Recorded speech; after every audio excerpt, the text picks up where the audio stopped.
Oke,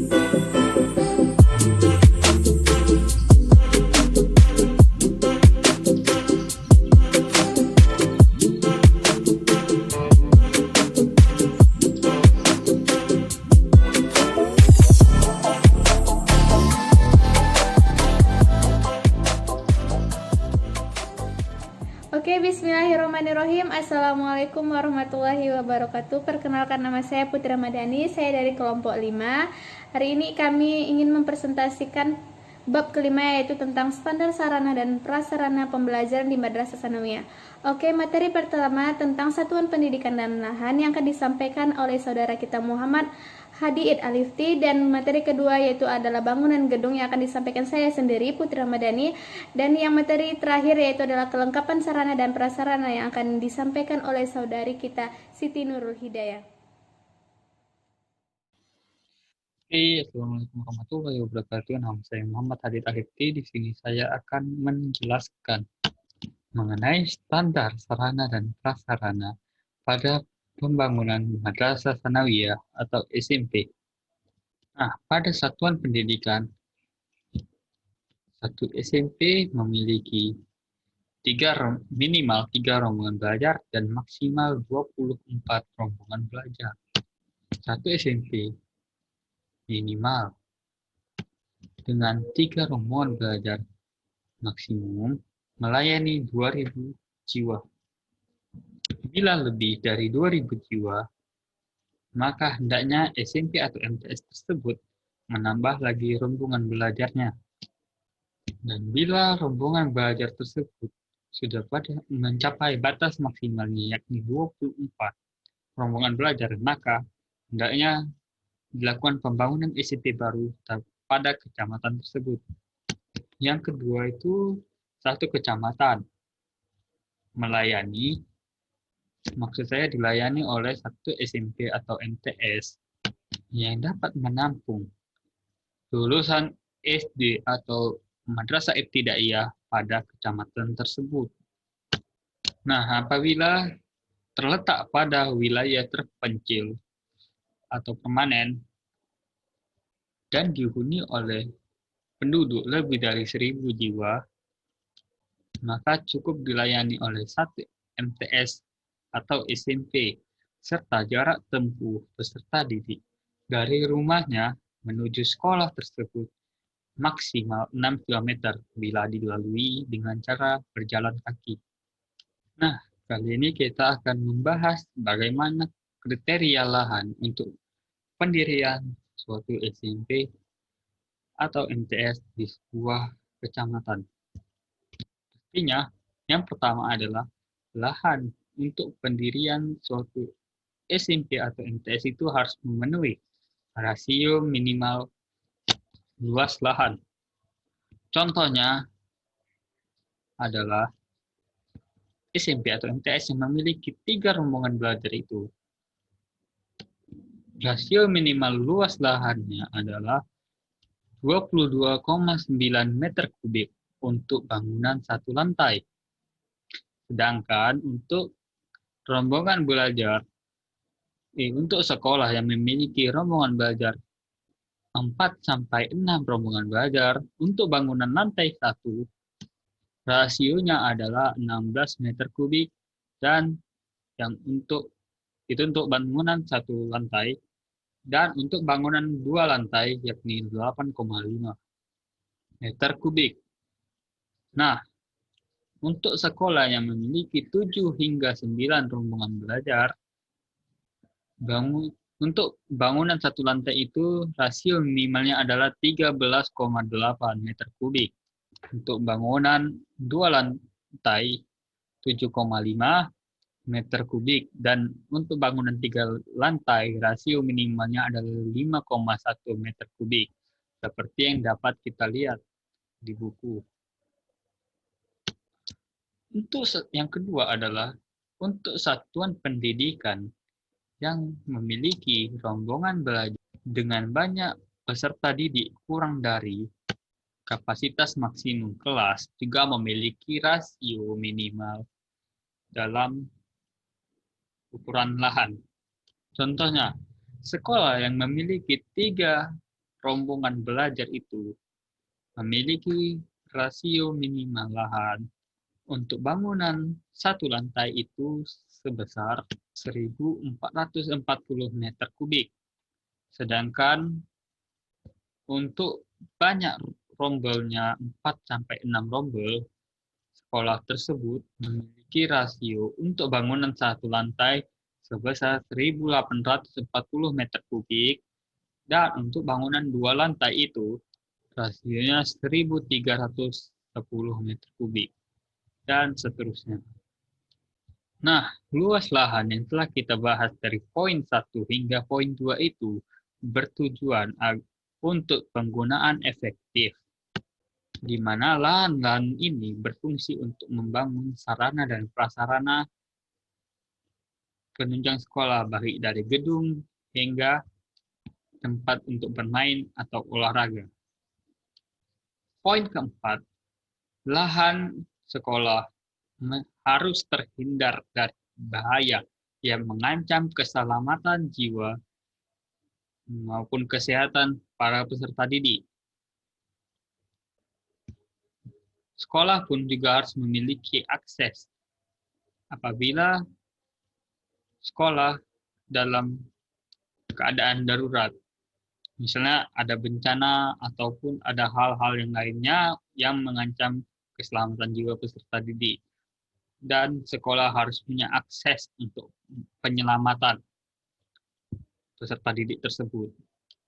Untuk tingkat kemiringan, pendirian sekolah harus kurang dari 15% tingkat kemiringannya, serta bebas atau jauh dari lintasan sungai dan lintasan kereta api. Lahan sekolah juga harus terhindar dari pencemaran dan polusi, baik pencemaran air, pencemaran udara, dan polusi suara, sebagaimana telah ditetapkan oleh undang-undang yang berlaku. Lahan juga sesuai dengan peruntukan lokasi yang telah diatur dalam undang-undang dan peraturan daerah mengenai rencana tata ruang, wilayah kabupaten atau kota, atau rencana lain yang lebih rinci dan lebih mengikat, serta juga mendapat izin dari pemerintah tempat dalam pemanfaatan tanah tersebut.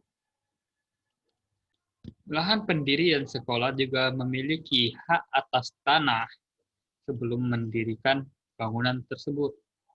Dan lahan tersebut juga telah mendapat izin pemanfaatan dari yang punya lahan atau pemegang hak atas tanah tersebut minimal dalam jangka waktu 20 tahun, sesuai dengan ketentuan perundang-undangan yang telah berlaku. Nah, demikian penjelasan saya mengenai standar pendidikan dan kriteria lahan dalam pembangunan SMP atau MTS di MTS. Oke, saya rasa cukup sekian. Have a nice day. Assalamualaikum warahmatullahi wabarakatuh. Bismillahirrahmanirrahim. Saya Putri Ramadhani. Saya ingin menyampaikan materi selanjutnya, yaitu tentang bangunan gedung. Ada syarat ketentuannya. Yang pertama adalah bangunan gedung untuk satuan pendidikan SMP atau MTS memenuhi ketentuan rasio minimum luas lantai terhadap peserta didik. Yang kedua adalah untuk satuan pendidikan yang memiliki rombongan dengan banyak peserta didik kurang dari kapasitas maksimum kelas, lantai bangunan juga memenuhi ketentuan luas minimumnya. Oke, untuk selanjutnya adalah yang ketiga, bangunan gedung memenuhi ketentuan tata bangunan yang terdiri dari A. Koefisien dasar bangunan maksimum 30%, dan yang B. Koefisien lantai bangunan dan ketinggian maksimum bangunan gedung yang ditetapkan dalam peraturan daerah. Dan yang ke C, jarak bebas bangunan gedung yang meliputi garis sempadan bangunan gedung dengan as jalan, tepi sungai, tepi pantai, jalan kereta api, dan atau jaringan tegangan tinggi, jarak antara bangunan gedung dengan batas persil, dan jarak antara as jalan dan pagar halaman yang ditetapkan dalam peraturan daerah. Oke, yang keempat adalah Bangunan gedung memenuhi persyaratan keselamatan yaitu sebagai berikut. A. Memiliki struktur yang stabil dan kukuh sampai dengan kondisi pembenaan maksimum dalam mendukung beban muatan hidup dan beban muatan mati, serta untuk daerah atau zona tertentu kemampuan untuk menahan gempa dan kekuatan alam lainnya. Yang B dilengkapi sistem proteksi pasif dan atau proteksi aktif untuk mencegah dan menanggulangi bahaya kebakaran dan petir. Oke, yang kelima adalah bangunan gedung memenuhi persyaratan kesehatan yaitu sebagai berikut. A. Mempunyai fasilitas secukupnya untuk ventilasi udara dan pencahayaan yang memadai. Yang B. Memiliki sanitasi di dalam dan di luar bangunan gedung untuk memenuhi kebutuhan air bersih, pembuangan air kotor dan air limbah, kotoran dan tempat sampah dan lainnya.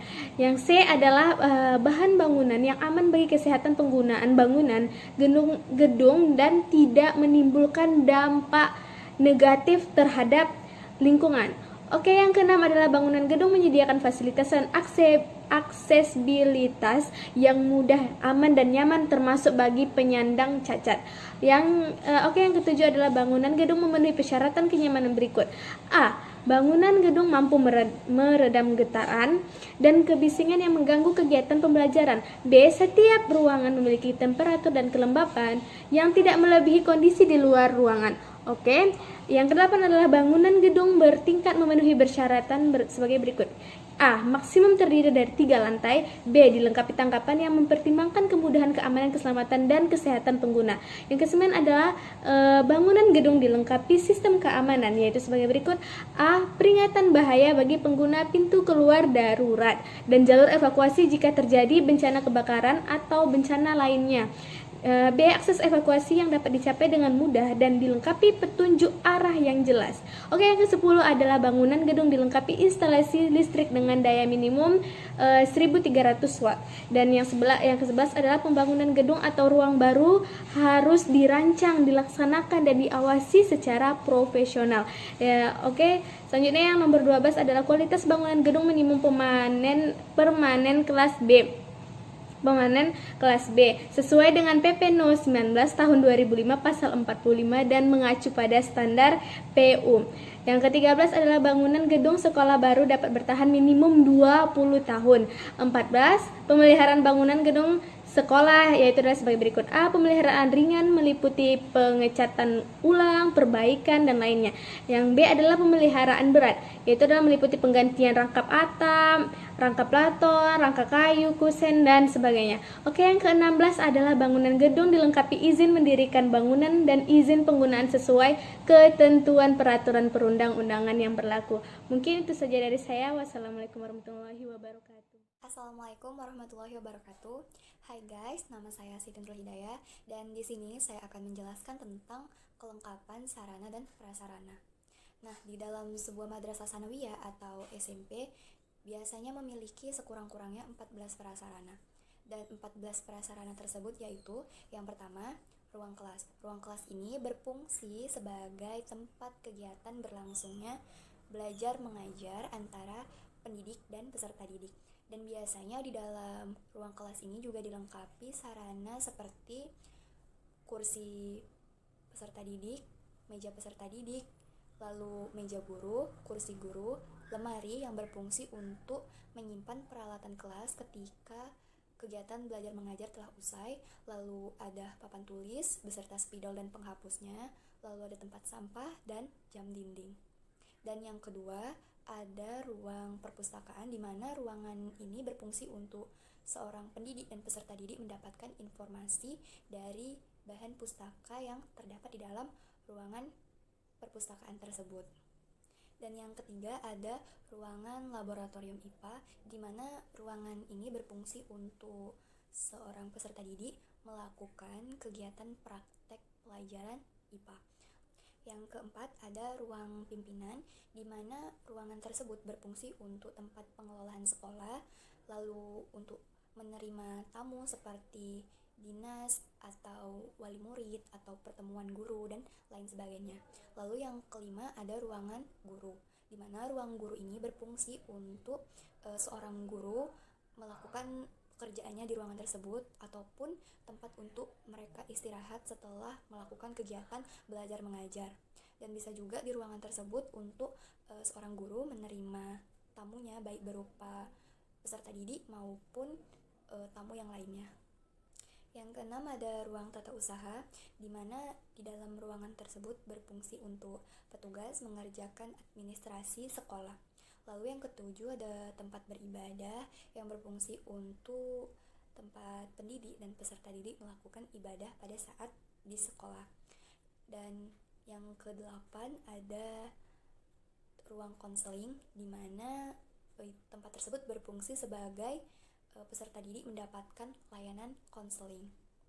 Lalu selanjutnya yang kesembilan ada ruang UKS, di mana ruangan tersebut berfungsi untuk seorang peserta didik jika mengalami sakit atau cedera atau yang lainnya.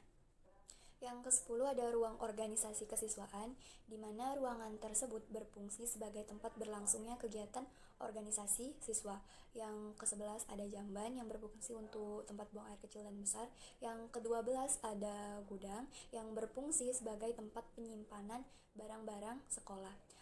Yang ke-13 ada ruang sirkulasi, di mana ruangan tersebut berfungsi sebagai tempat peserta didik bermain dan interaksi sosial antar peserta didik di luar jam pembelajaran.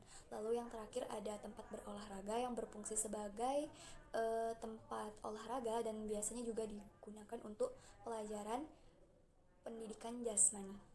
Oke, sampai di situ saja penjelasan dari saya dan semoga bisa dipahamin dan terima kasih.